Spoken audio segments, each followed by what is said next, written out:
You will have been asking yourself, what sort of teacher am I going to be? Why not ask yourself, what sort of teacher do I want to be? There are as many different types of teachers and teaching styles as there are types of students. Every teacher is unique. Throughout your own education, you will have witnessed lots of teachers and tucked away ideas of the values you would like to bring to your own classroom. From this statement, Fitzgerald, Dawson and Hackling, 2009, surmised that you should be looking at adapting your teaching style and practices towards the features of teaching that are going to work within your unique context, environment, student age, background, culture and ability. In doing this, you'll need to draw upon a multitude of different learning theories. You will have come across these learning theories during your studies. They are all different and have all been studied in depth and in isolation. From the classical conditioning of dogs to the socially complex communities of practice, there is a wealth of information out there on educational theories.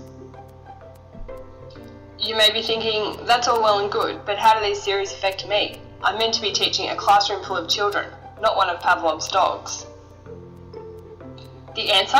You need to use these theories in combination. You will find some subjects, such as science, lend themselves to group work and brainstorming, whereas others may need more cognitive processes, such as using counters to aid multiplication and addition in order to help students maintain attention and increase memory function. Of course, each student is going to have different needs and they will not all learn at the same pace.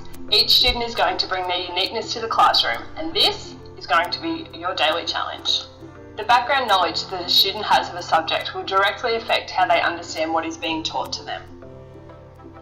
The way a child perceives what he is being told will affect how he learns.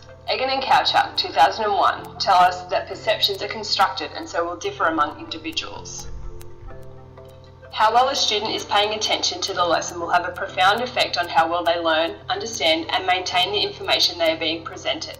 Kurtendale, 2007, emphasises that attention is where learning begins. Attracting and maintaining student attention is essential.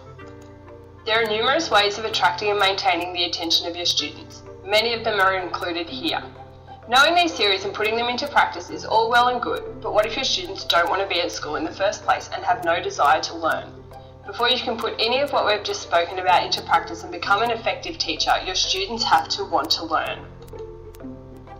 The Scots College describes that effective pastoral care promotes a positive, supportive, whole school culture and is a pivotal element of creating and stimulating a learning environment where each child can feel connected and develop a sense of their own abilities, achievements and self-worth.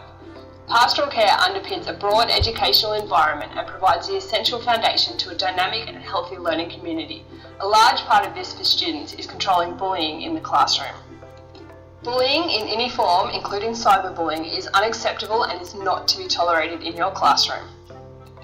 In 2013, the Victorian Department of Education and Early Childhood Development listed a range of ways that bullying will affect a child's ability to learn. These include feeling disconnected and not liking school, having lower academic outcomes, including lower attendance and completion rates, lack of quality friendships, high levels of emotion indicating vulnerability and low levels of resilience, less well accepted by their peers, socially withdrawn with low self-esteem, anxiety, feelings of loneliness and isolation. They will be wary or suspicious of others and have an increased risk of depression. You need to set clear and enforceable rules and expectations. Get your students to work in small groups to brainstorm some rules that they would be happy to abide by at school. Giving the students ownership of the rules will decrease the likelihood of bullying in your classroom. The way you set up and resource your classroom will go a long way toward creating a suitable, comfortable and successful learning environment for your students. As said by Sir Ken Robinson, if you sit your kids down hour after hour doing low-grade clerical work, don't be surprised when they start to fidget. Students need an environment that is organised, stimulating and comfortable in order to learn effectively. Creating such an environment entails arranging a practical physical layout and supplying a diverse range of learning resources. Divide your classroom into different learning areas. Ask students where they think the different areas should go and let them help define what behaviour is appropriate for each. Get the students involved in setting up and resourcing the areas. Take what you have learned, all of the theories, studies and the evidence behind them. Look after your students by making each one of them feel valued, important, creative and safe. This will give them the best possible basis for their learning. Don't forget to provide the resources and technology they're going to need to maintain their attention and focus their young minds. Good luck. Created using Powtoon.